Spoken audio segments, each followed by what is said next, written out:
মাগুরার শ্রীপুরে বাবার বাড়ি এসে সকাল থেকে নিখোঁজ থাকা গৃহবধূর মরদেহ মিলল ফাঁকা মাঠে। মাগুরার শ্রীপুর উপজেলার গয়েশপুর ইউনিয়নের বড়উদাস গ্রামের বাবার বাড়িতে এসে সকাল আনুমানিক 7টা থেকে নিখোঁজ হওয়া 23 বছর বয়সী লিমা খাতুন নামের এক গৃহবধূর মরদেহ তার বাবার বাড়ির পাশের ফাঁকা মাঠ থেকে উদ্ধার করা হয়েছে।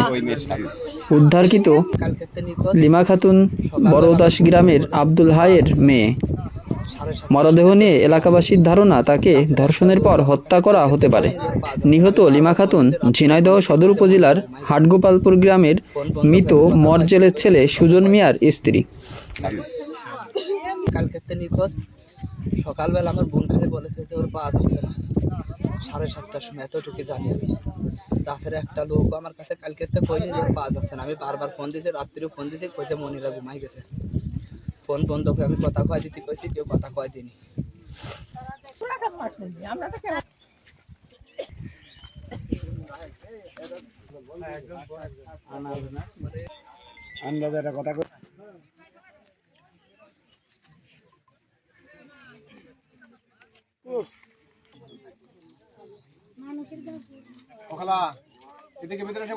ঘটনা হচ্ছে কালকে 7টার সময় এই মেয়ের বাপ মেয়ে একই জায়গায় পিএস কাটে, একটা ফোন আসে এই মেয়ের কাছে। আসার পরে মেয়েটা ফোন রিসিভ করার পরে বাবা জিজ্ঞাসা করে কার ফোন রে, কোনো রং নাম্বার।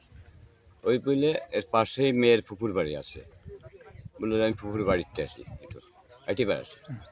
এখানে ফুপুর বাড়িতে আসার পরে ফুপুর কাছে বলছে যে তুই একটু মনিটর কোলে একটা বাচ্চা আছে 15 বছর বয়স, এই 15 মাস বয়স।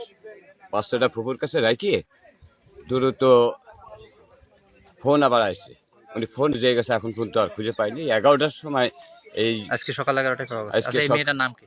লিমা খাতুন। বাবার নাম কি? আব্দুল শেখ। এর বাসা কোথায়? বড়উদাস। বড়উদাস। এর বাপের বাড়ি কোথায়? এই স্বামীর বাড়ি, এটা হচ্ছে বাপের বাড়ি। হ্যাঁ, এটা বাপের বাড়ি। হ্যাঁ। কোনো শত্রুতা ছিল নাকি? এখানে কোনো শত্রুতা নাই। আমরা কাজ করতে, হ্যাঁ, কৃষকের কাজ করি তো, পেঁয়াজ উঠাতে যাচ্ছিলাম। আমরা কাকা ডাক দিয়ে বলে তো এই জায়গায় দেবেন দিয়ে তো একটা লাশ পড়ে রয়েছে। আবার দূরে এসে দিয়ে আমার কাছে যায়নি, তফাতে যাচ্ছিলাম, এই তফাতে